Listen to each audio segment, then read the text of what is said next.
Hey guys, coming at you from the shop today to catch up and just tell you all about the projects we're working on. We've got a couple of unique builds that are totally different that we just want to show you guys. One of them is this Jeep LJ aluminum tub, off the charts build, and then we've got a rock bouncer with Rockwells and 50-inch tires on it. Both of them are getting really close to being torn down and going to powder coat, so just kind of dive in, talk to you about them, and show you what else we've been working on in the shop too. Just kind of get you guys updated a little bit.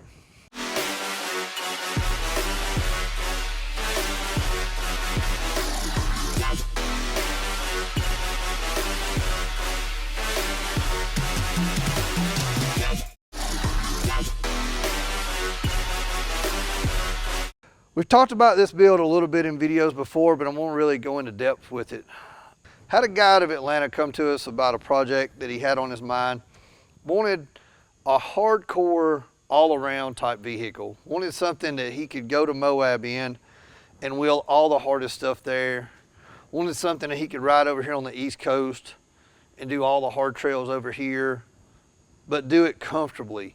Also wanted to be able to go to Mexico, spend time down there south of the border pre-running with desert race teams and stuff. So what we came up with is this Jeep LJ. We started this build using one of our LJ chassis, then went with the Aqualoo aluminum tub, outfitted it with a set of the Crane 14 bolts, Magnum knuckles in the front, unit bearings, takes a 40 spline inner shaft and a big belt RCV on the front, rear Crane 14 bolt, big unit bearing on the back with a 40 spline inner shaft. Then we decided that if we wanted that all around performance, we needed to do coilovers and bypasses. Radflow 3-inch bypasses, 2-inch coilovers. The rear we did our trailing arms, the 70-75 trailing arms, and then 70-75 link bars the rest of the way around. LS engine, turbo 400 and Atlas transfer case. Kind of one of our standard deals, but the reason it's a standard deal for us is because really good reliability, it fits, it all works, and we've had good luck with it, so it's hard not to go that way for us. You notice on the front where we rolled this tube work for the hood and grill protection, and that made us add this flare onto the hood. We added this little cowl onto the hood. The owner of this thing wanted every body panel on it to be modified some way, shape, form. Windshield frame, we've got this extra protection on the outside that actually builds in and holds the light bar. The light bar is mounted on actuators where it pivots up and down, so whenever he's running through the desert, you can adjust the light bar for the terrain.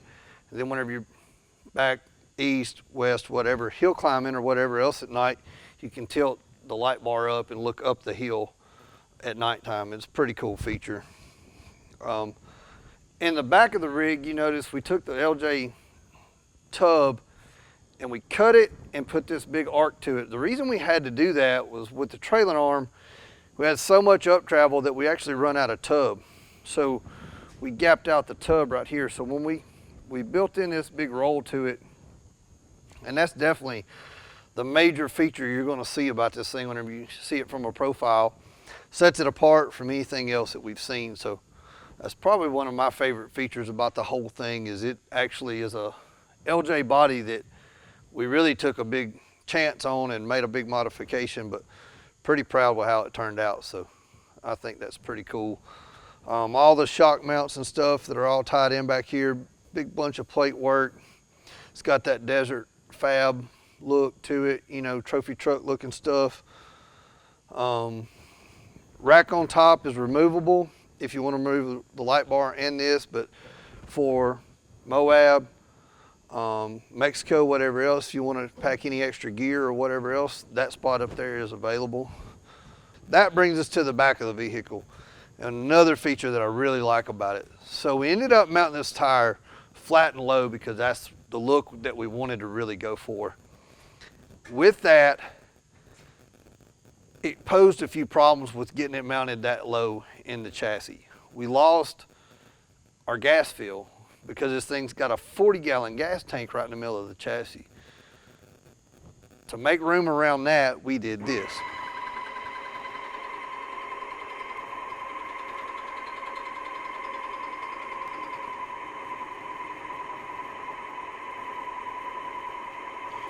By building this tilt-up tire rack, it gives us a lot of access to the back of the Jeep that we needed. Now we can fill up this 40-gallon fuel cell, and we've got access to all the tool storage that we've built in this thing. So right back here, we have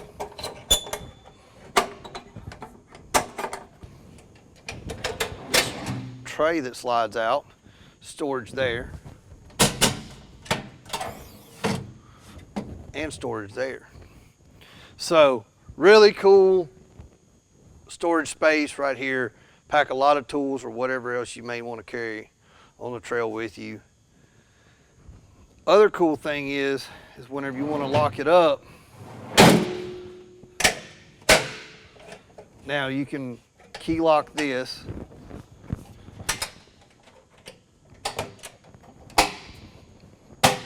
Take this, let the tire rack back down, kill the power to the Jeep, and you can't get in any of the toolboxes. Makes it really safe whenever you want to lock everything up. Moving inside this thing, you can see that it's got a one-off custom built dash, 16 gauge aluminum, hand formed and rolled over and TIG welded together. We've got huge 12-inch monitor for the co-driver, big monitor for the driver. Steering columns go in here with a lot of your switches and stuff laid out in this area, then a race pack right in the middle. We've also got the heating and air controls to go in this thing, then one more engine management gauge as well. So we've got winter shifter mounted in the middle. Everything's tight, but you fit really good. It's really comfortable, but there's a lot of stuff going on in here that's pretty dead blame awesome. Fresh air pumper from PCI. We've got a huge radio underneath this seat mounted where you could have good communication with whoever you're wanting to talk to. So this is pretty much the inside, but man, whenever all this right here gets, you know, finished worked and painted out, I think it's just going to be awesome. All right, guys, and that right there is pretty much the rundown of this project, LJ. Guy wants something that he can take all over and wheel about anywhere. Another cool thing that we did with this is we built it on a set of 42-inch BFG reds. Also, we made sure that a set of 43-inch Super Swamper SXs would fit. That's pretty much the range of tire that he's wanting to go to, but we actually made sure both sets of wheels and tires fit this thing. And with those two tire combinations, I think he might have a good chance at being able to go anywhere he wants to and wheel as hard as he wants to. Let's go check out this rock bouncer. Now check this thing out. Rock bouncer chassis, 50-inch mega tires. I've got to say, I was never really a fan of these tires whenever I've seen all the pictures of them or whatnot. But customer brought these things and dropped them off, and holy crap, they're huge. Not only are they just tall, the lug they have is insane. I'm pretty excited to see how a true sticky tire this big does for the wheeling that this guy's wanting to try to do. This right here is the Rock Bouncer X chassis that we did a video a while back on that said how to start your build with the layout of axles, engine, transmission, seats, lay everything out, get everything right before you ever start building anything.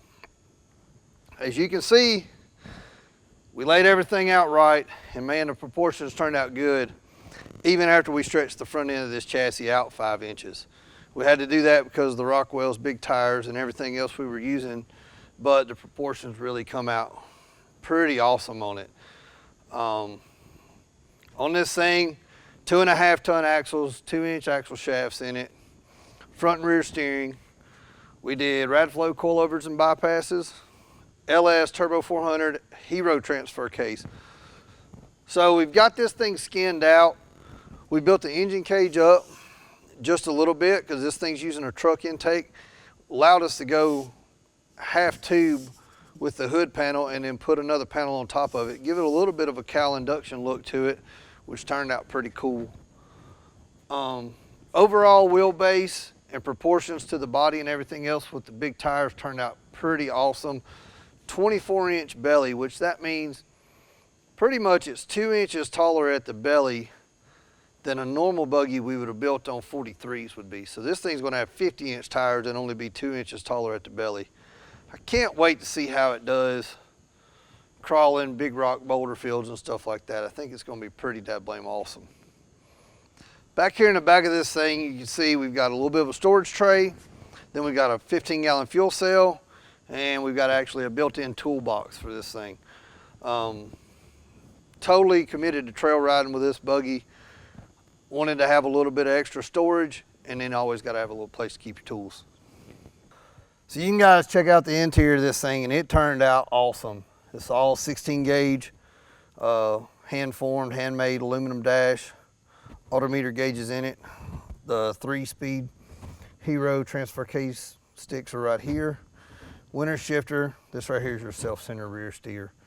But I mean, man, just the dash in it alone is awesome. But then all the other sheet metal work down in the floorboard turned out nice and clean. We've got to stack a few more switches in this thing, and it's pretty much called good to go. And that is a good overview of this Rock Bouncer X chassis on Rockwell's 50-inch tires. Love the way it's all proportioned out. It's got a good low roof height. The big 50-inch tires, I think it's going to be a unique buggy. It's going to be one of those things you see and you're just going to have to do a little bit of a double take on it, I believe. Can't wait to get this thing busted down, go to powder, and come back, reassemble everything else. Won't be too long, you'll be looking at this thing in a video, all painted, powder coated, and actually alive and running. Pretty awesome. All right, and then we've got this LJ chassis. Customer's driving down to pick it up Monday.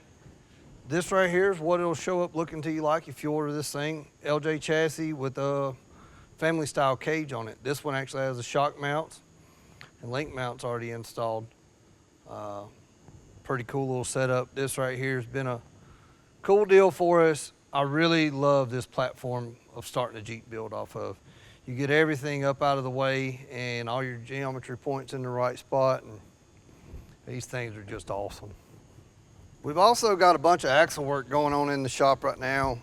Wide open design with crane axle, so we see the brunt of all the assembly on axle work and everything else. So we've got 14 bolts, front and rear steer over here, magnum knuckles. These are going to be built out completely turnkey. There's the rest of the pallet of stuff there to finish these things out. Magnum knuckles, unit bearings, lightweight brake kit, big belt RCVs, all the way through. You guys have seen these in a lot of the builds that we're doing. We're shipping more and more of them. Really good, popular axle. Man, just tough as nails. Get you on and off the trailer every time. All that good stuff.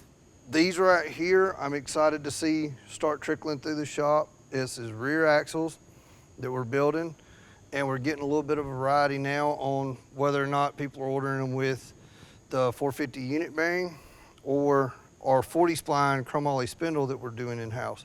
So we're building this cup where you can run 40 spline in your unit bearing, bolt-on brake bracket and everything there. The other option that we've got is the 40 spline rear spindle that we're building. Chromoly steel, heat treated. We're building the nuts, the socket, everything that goes with it, all the components we have as a kit to where you can rebore the factory wheel hub to fit new bearings and use this spindle, but it accepts a true 40 spline axle shaft with a live bearing setup. Each one of them have their own benefits. You decide which one you like. Just know that we've got you covered either way you decide. This project is a Jeep chassis project for a long-term friend of the shop. Pretty awesome deal. I've been wheeling with this guy, I mean, man, since I was a teenager. From the looks of this gray hair, that's a long time. But anyways, he brought in a Jeep CJ7. He's owned it for a long time, but it already had the Ramjet 350 in it. It did have a 4-speed. We're going to change that to a Turbo 400 and an Atlas transfer case. Had the 60 front end, 70 rear, but the Jeep was on leaf springs and just wanted a little bit of an update. we're gonna really try hard to not lose the cool factor that the Jeep had because it's been his Jeep for so long. We're just updating it with one of our chassis, better suspension, better ride, but we don't want to lose that feel of his old Jeep. Because a lot of you guys out there have, I don't know if I want to call it an emotional attachment to your Jeep, but your Jeep's your buddy, and I get it because, you know, I get attached to stuff as well. So we don't want to go back and just totally redo it and move all the body lines and do everything else. We want to keep that thing looking as close to like what he had as we can, but come out with the performance that comes from one of these chassis. So I really am digging the whole thought process behind this thing is keeping something that he had and loves, but just updating it with the cool stuff that he's got.